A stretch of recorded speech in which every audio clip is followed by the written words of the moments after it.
오늘 이 새벽에 하나님께서 저희에게 주신 말씀은 민수기 26장입니다. 민수기 26장 1절부터 51절까지의 말씀입니다. 이 말씀 좀 길긴 하지만 우리가 오늘 다 다룰 수가 없기 때문에 말씀을 그래도 다 읽도록 하겠습니다. 읽고 핵심되는 내용들만 오늘 말씀을 나누도록 하겠습니다. 26장 1절부터 51절까지 천천히 우리 같이 읽도록 하겠습니다. 연병 후에 여호와께서 모세와 제사장 아론의 아들 엘르아살에게 말씀하여 이르시되 이스라엘 자손의 온 회중의 총수를 그들의 조상의 가문을 따라 조사하되 이스라엘 중에 20세 이상으로 능히 전쟁에 나갈 만한 모든 자를 계수하라 하시니 모세와 제사장 엘르아살이 여리고 맞은편 요단가 모압 평지에서 그들에게 전하여 이르되 여호와께서 애굽 땅에서 나온 모세와 이스라엘 자손에게 명령하신 대로 너희는 20세 이상 된 자를 계수하라 하니라. 이스라엘 장자는 르우벤이라. 르우벤 자손은 한옥에게서 난 한옥 종족과 발루에게서 난 발루 종족과 헤스론에게서 난 헤스론 종족과 갈미에게서 난 갈미 종족이니 이는 르우벤 종족들이라. 계수된 자가 43,730명이었더라. 발루의 아들은 엘리압이요 엘리압의 아들은 느무엘과 다단과 아비람이라. 이 다단과 아비람은 회중 가운데에서 부름을 받은 자들이니 고라의 무리에 들어가서 모세와 아론을 거슬러 여호와께 반역할 때에 땅이 그 입을 벌려서 그 무리와 고라를 삼키매 그들이 죽었고 당시에 불이 250명을 삼켜 징표가 되게 하였으나 고라의 아들들은 죽지 아니하였더라. 시므온 자손의 종족들은 이러하니 느무엘에게서 난 느무엘 종족과 야민에게서 난 야민 종족과 야긴에게서 난 야긴 종족과 세라에게서 난 세라 종족과 사울에게서 난 사울 종족이라. 이는 시므온의 종족들이니 계수된 자가 22,200명이었더라. 갓 자손의 종족들은 이러하니 스본에게서 난 스본 종족과 학기에게서 난 학기 종족과 순이에게서 난 순이 종족과 오스니에게서 난 오스니 종족과 에리에게서 난 에리 종족과 아롯에게서 난 아롯 종족과 아렐리에게서 난 아렐리 종족이라. 이는 갓 자손의 종족들이니 계수된 자가 45,000명이었더라. 유다의 아들들은 에르와 오난이라. 이 에르와 오난은 가나안 땅에서 죽었고 유다 자손의 종족들은 이러하니 셀라에게서 난 셀라 종족과 베레스에게서 난 베레스 종족과 세라에게서 난 세라 종족이며 또 베레스 자손은 이러하니 헤스론에게서 난 헤스론 종족과 하물에게서 난 하물 종족이라. 이는 유다 종족들이니 계수된 자가 76,500명이었더라. 이사갈 자손의 종족들은 이러하니 돌라에게서 난 돌라 종족과 부하에게서 난 분이 종족과 야숲에게서 난 야숲 종족과 시므론에게서 난 시므론 종족이라. 이는 이사갈 종족들이니 계수된 자가 64,300명이었더라. 스불론 자손의 종족들은 이러하니 세렛에게서 난 세렛 종족과 엘론에게서 난 엘론 종족과 얄르엘에게서 난 얄르엘 종족이라. 이는 스불론 종족들이니 계수된 자가 65,000명이었더라. 요셉의 아들들의 종족들은 므낫세와 에브라임이요 므낫세의 자손 중 마길에게서 난 자손은 마길 종족이라. 마길이 길르앗을 낳았고 길르앗에게서 난 자손은 길르앗 종족이라. 길르앗 자손은 이러하니 이에셀에게서 난 이에셀 종족과 헬렉에게서 난 헬렉 종족과 이스라엘에게서 난 이스라엘 종족과 세겜에서 난 세겜 종족과 스미다에게서 난 스미다 종족과 헤벨에게서 난 헤벨 종족이며 헤벨의 아들 슬로보앗의 아들이 없고 딸뿐이라. 그 딸의 이름은 말라와 노아와 호글라와 밀가와 디르사니. 이는 므낫세 종족들이라. 계수된 자가 52,700명이었더라. 에브라임 자손의 종족들은 이러하니 수델라에게서 난 수델라 종족과 베겔에게서 난 베겔 종족과 다한에게서 난 다한 종족이며 수델라 자손은 이러하니 에란에게서 난 에란 종족이라. 이는 에브라임 자손의 종족들이니 계수된 자가 32,500명이라. 이상은 그 종족을 따른 요셉 자손이었더라. 베냐민 자손의 종족들은 이러하니 벨라에게서 난 벨라 종족과 아스벨에게서 난 아스벨 종족과 아히람에게서 난 아히람 종족과 스부밤에게서 난 스부밤 종족과 후밤에게서 난 후밤 종족이며 벨라의 아들들은 아릇과 나아만이라. 아릇에게서 아릇 종족과 나아만에게서 나아만 종족이 났으니 이는 그들의 종족을 따른 베냐민 자손이라. 계수된 자가 45,600명이었더라. 단 자손의 종족들은 이러하니라. 수함에게서 난 수함 종족이 났으니 이는 그들의 종족을 따른 단 종족이들이라. 수함 모든 종족에 계수된 자가 64,400명이었더라. 아셀 자손의 종족들은 이러하니 임나에게서 난 임나 종족과 이스위에게서 난 이스위 종족과 브리아에게서 난 브리아 종족이며 브리아의 자손 중 헤벨에게서 난 헤벨 종족과 말기엘에게서 난 말기엘 종족이며 아셀의 딸의 이름은 세라라. 이는 아셀 자손의 종족들이니 계수된 자가 53,400명이었더라. 납달리 자손은 그들의 종족대로 이러하니 야셀에게서 난 야솔 종족과 구니에게서 난 구니 종족과 예셀에게서 난 예셀 종족과 실렘에게서 난 실렘 종족이라. 이는 그들의 종족을 따른 납달리 종족들이니 계수된 자가 45,400명이었더라. 이스라엘 자손의 계수된 자가 60만 1,730명이었더라. 아멘.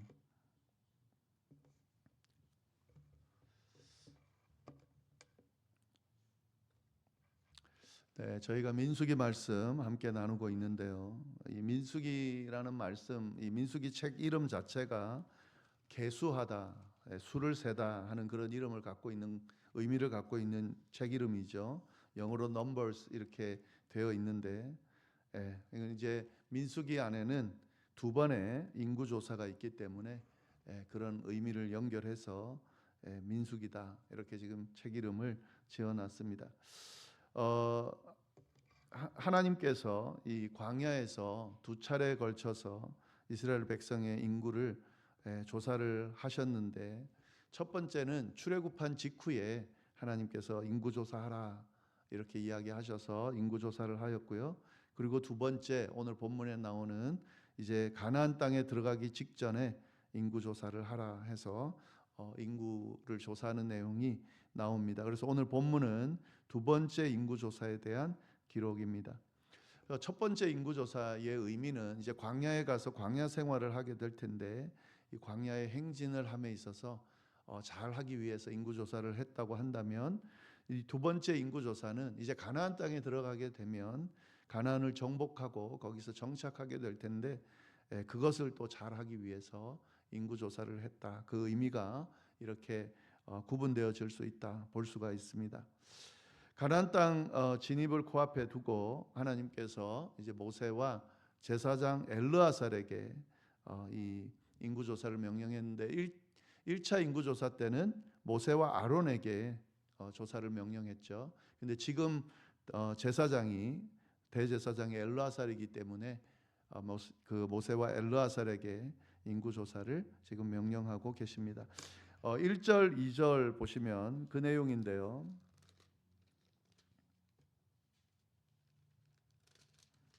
네, 연병 후에 여호와께서 모세와 제사장 아론의 아들 엘르아살에게 말씀하여 이르시되, 이스라엘 자손의 온 회중의 총수를 그들의 조상의 가문을 따라 조사하되 이스라엘 중에 20세 이상으로 능히 전쟁에 나갈 만한 모든 자를 계수하라 하시니, 여기서 보면은 1차 조사와 같죠.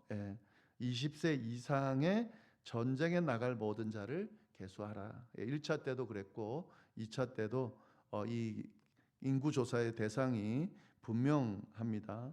20세 이상의 능히 전쟁에 나갈 만한 자를 계수하라 하는 거죠.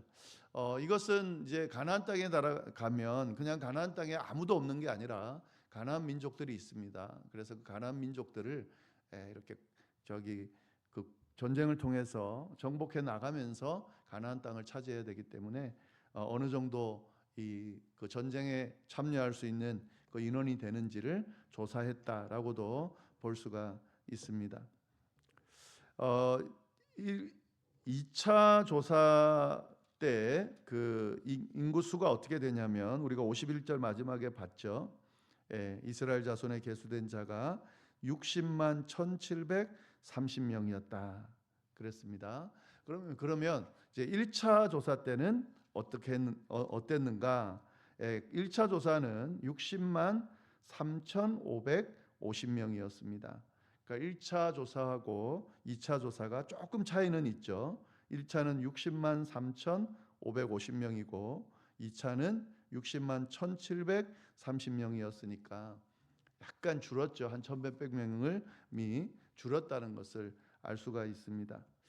그런데 이제 이게 그 두 숫자를 정확하게 비교하자면 좀 줄었다고 표현할 수 있지만 사실은 60만 대라고 하는 이 숫자 전체를 봤을 때는 거의 안 줄었죠. 60만 대 1차 조사도 그랬고 2차 조사도 60만 대 인구가 지금 있는 거죠. 그러니까 우리가 여기서 좀 이 인구수의 변화를 보면서 유추해 볼 수 있는 것은 사실은 지금 광야 생활을 거의 38년을 한 상태죠. 그런데 인구가 줄지 않았다는 거죠. 그 어려운 쉽지 않은 생존하기 힘든 광야 생활을 그 수많은 사람들이 지금 20세 이상의 전쟁에 나갈 숫자가 60만이라고 했고 4인 가족으로 놓고 본다면 한 200만 명이라고 봤을 때에 이 인구가 줄지 않았다라고 하는 것은 광야 생활 가운데 하나님께서 이들을 보호하셨다라는 사실을 우리가 알 수가 있습니다. 그리고 또 한 가지 우리가 알 수 있는 것은요. 이 가데스 바네아에서 이 가나안 땅을 정탐했을 때에 그때 어떻게 됐습니까? 12명의 정탐꾼을 보냈는데 정탐꾼 중에 10명이 부정적인 이야기를 하고 그리고 이스라엘 백성들이 그 부정적인 이야기를 따르면서 하나님의 말씀에 불순종하게 돼서 그래서 하나님이 뭐라고 진노하시면서 심판의 메시지를 줬습니까? 그때 그러니까 출애굽에서 나왔던 1세대들은 가나안 땅에 들어가지 못할 거다라는 말씀을 하셨습니다. 여호수아와 갈렙 빼고는 들어가지 못한다고 했습니다. 그렇게 하나님의 명령에 따라서 1세대들이 38년 동안 광야 생활을 하는 동안 다 광야에서 생을 마감하게 되거든요. 그러니까 그 인구가 얼마나 많겠습니까? 그러니까 이 1세대들이 다 생을 마감했다 광야에서. 그러면 인구수가 어떻게 돼야 맞습니까? 인원이 많이 줄어야 되겠죠. 그런데 변화가 없다는 거죠. 여전히 60만 정도의 인구가 된다는 거죠. 그건 뭐냐면 2세대들이 계속 태어나고 그 숫자를 채웠다 하는 거죠.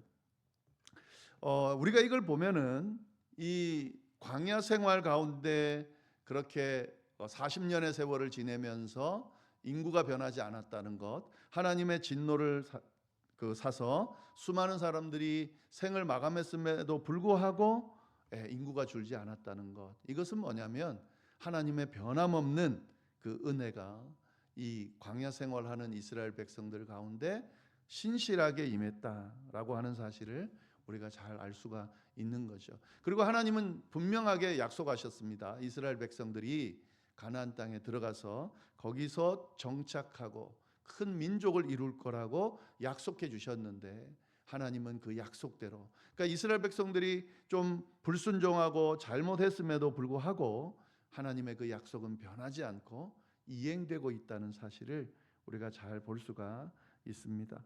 결국 이것은 오늘날 우리에게도 큰 은혜로운 말씀으로 지금 다가오죠. 하나님의 말씀, 하나님의 약속은 변하지 않는다 하는 거죠. 인간들이 좀 실수할 수 있습니다. 하나님의 백성들이 좀 부족한 모습으로, 연약한 모습으로 하나님 앞에 범죄할 수 있습니다. 그러나 이 하나님 앞에 범죄하는 이 인간의 연약함 때문에 하나님의 약속이 변하거나 하나님의 은혜가 임하지 않거나 그러지는 않는다라고 하는 거죠. 여전히 하나님의 약속은 변하지 않고 하나님의 크신 은혜는 이 거대한 강물처럼 흘러갑니다. 그러니까 혹 잘못했더라도, 혹 부족한 모습이 있더라도 하나님 앞에 나아가서 죄를 회개하고 하나님의 용서를 구하면서 이 거대한 하나님의 역사의 흐름 가운데 함께 동참하기만 하면 이 변하지 않는 하나님의 은혜를 경험할 수 있다는 사실을 오늘 말씀을 통해서 우리가 알 수가 있습니다.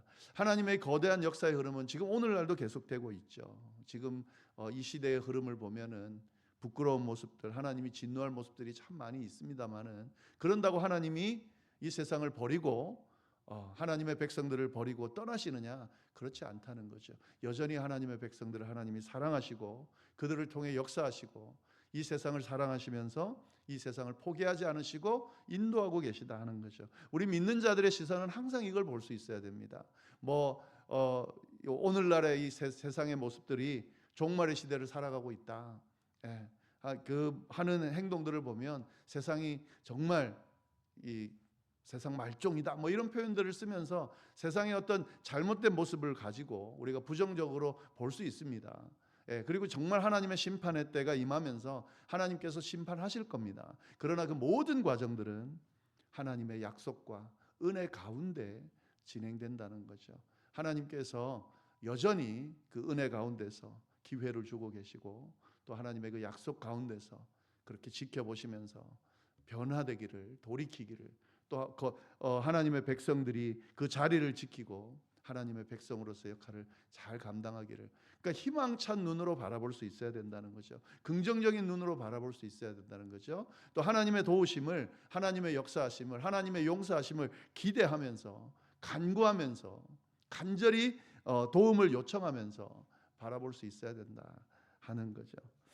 많은 그 그리스도인들 중에 이 세상의 모습을 보면서 부정적으로만 보고 이제 다 끝났다, 마치 모든 것이 다 끝난 것처럼 그렇게 부정적인 시각을 가지고 신앙생활하는 분들도 꽤 많이 있습니다. 그리스도인들의 시각은 그런 시각이 아닙니다. 그리스도인들의 시각은 항상 희망적으로 하나님의 약속과 은혜 가운데 이 세상을 바라보고 하나님의 긍휼하심을 구하면서 하나님의 은혜가 임하도록 그렇게 간구하고 또 나아가서 그렇게 손을 내밀 줄 아는 사람들이 그리스도인이다라는 사실을 오늘 말씀을 통해서 우리가 잘 깨달을 수가 있습니다. 네, 그리고 오늘 내용을 또 한 가지 보면은 이 인구조사가 큰 변화 없이 그렇게 1차 인구조사와 2차 인구조사가 그렇게 쭉 진행이 되는데, 그렇다고 완전히 다른 건 아니고 완전히 같은 건 아니고요. 독특한 점이 좀 있습니다. 그게 뭐냐면 첫 번째 인구조사하고는 다르게 각 지파의 족보를 간단하게 언급하고 있다 하는 거고요. 그리고 이 인구조사 안에 어떤 언급된 내용이 있는데 9절부터 11절 말씀을 보시면은 쭉 인구조사 그냥 한 거를 쭉 기록하다가 9절부터 11절 말씀에 이런 내용이 있습니다. 엘리압의 아들 느무엘과 다단과 아비람이라. 이 다단과 아비람은 회중 가운데서 부름을 받은 자들이니 고라의 무리에 들어가서 모세와 아론을 거슬러 여호와께 반역할 때에 땅이 그 입을 벌려서 그 무리와 고라를 삼키매 그들이 죽었고 당시에 불이 250명을 삼켜 징표가 되게 하였으나 고라의 아들들은 죽지 아니하였더라. 지금 이 인구조사 하는데 고라의 자손에 대한 언급이 있으면서 고라가 이제 하나님 앞에 범죄함으로 고라를 따르던 고라 일당들이 다 불에 이렇게 삼킴을 당하는 그런 어떤 죽임을 당하는 그런 징벌이 있었죠. 그런데 그들 중에 살아남은 자가 있다 하는 거죠. 고라의 아들들은 죽지 않았다. 그러니까 이 고라의 아들들이 죽지 않은 이유는 뭘까요? 딱 한 가지밖에 없죠. 이 고라의 반역에 가담하지 않았기 때문입니다. 그러니까 지금 이 인구조사를 통해서 성경이 우리에게 보여주는 모습은 뭐냐면 획일적으로 막 그냥 무대기로 의미 없이 모든 사람들을 다 이렇게 쓸어버리는 것처럼 그렇게 생각할 수 있는데 그렇지 않다는 거죠. 아주 세심하게 하나님 앞에 심판받을 자와 심판받지 않는 자가, 구원받을 자가 이렇게 굉장히 디테일하게 구분되어져서 그렇게 역사되어진다는 사실을 알 수가 있습니다. 고라 일당은 다 죽었다. 그렇지 않다는 거죠. 고라 일당은 다 죽었지만 반역에 가담한 사람들이 죽은 것이지, 반역에 가담하지 않은 사람들, 그런 사람들은 하나님께서 심판하지 않고 살려주셨다라는 사실을 우리가 알 수가 있습니다. 이걸 왜 이렇게 자세하게 기록했냐면 이 하나님의 그 심판이 이렇게 무분별하게 진행되는 것이 아니라 아주 세심하게 진행된다는 것을 이 성경이 우리에게 보여주는 거죠. 그리고 또 한 가지 더는요, 이거하고 비슷한 내용이 하나 있는데 뭐냐면 슬로보앗의 딸들에 관한 이야기들이 언급되고 있습니다. 그래서 그 내용을 우리가 쭉 보면은 이 27장에 보면 이제 슬로보앗의 딸들에 대한 이야기가 나오는데요. 이 27장의 내용은 그거죠. 5자매가 있는데 이 슬로보앗의 딸들 5딸들이 있는데 모세에게 나와 가지고 우리는 아들이 없습니다. 그래서 우리에게 재산을 주십시오. 딸이지만 재산을 주십시오라고 그렇게 이야기하는 내용이 27절에 나오는데, 이 인구조사하는 그 수많은 명단, 긴 명단 쭉 가운데 이 슬로보앗의 딸들의 이름이 언급이 되고 있다라고 하는 사실이죠. 이거는 이 당시에 이 성경의 그 문화, 그 당시의 어떤 상황들에 비하면 굉장히 그 특별한 그런 모습입니다. 왜냐하면 이 당시 여자들은 개수, 이 숫자에도 들어가지 않고 거의 어떤 재산, 물건 같이 취급을 당할 때였는데, 그런데 이런 문화 가운데 그 명단이 쭉 있는 가운데 딸들의 이름이 언급되고, 그리고 27장에 이 딸들에게 유산을 주는 과정들이 그 성경의 일부를 차지하고 있다라고 하는 것은 굉장히 이례적이면서도 이 성경이 갖고 있는, 그러니까 하나님의 어떤 시선이 굉장히 소외된 자들, 그에게도 시선이 가 있다는 것을 우리가 잘 볼 수가 있습니다. 그 개인 한 명 한 명을 얼마나 하나님이 소중하게 여기시는지를 잘 드러내 줍니다.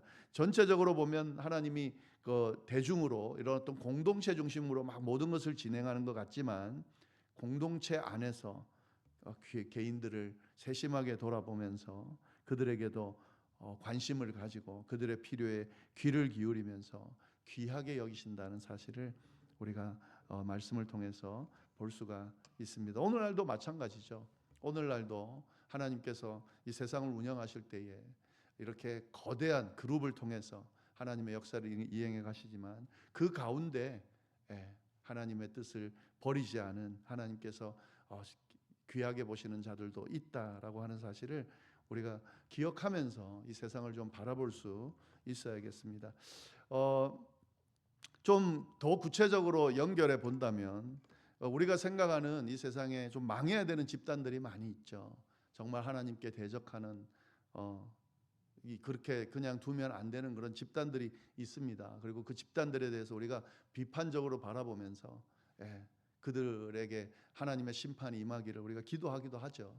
그러나 그럴 때 우리가 항상 염두에 둬야 되는 것은 그 안에 하나님께서 사랑하시는, 또 하나님을 사랑하는 그런 자들이 분명히 존재하고 있다는 사실, 그리고 하나님은 그들에게 시선을 두고 있고 그들의 구원에 관심이 많으시고 그들이 그 가운데서 벗어나기를, 구원받기를 원하고 계신다는 사실을 우리가 그 시각으로 바라보고 그렇게 기도하고 그들에 대한 관심을 저버리지 않고 그렇게 하나님 앞에 이게 나아가면서 그렇게 신앙생활을 할 수 있어야 된다 하는 것도 좀 기억하시면 좋겠습니다.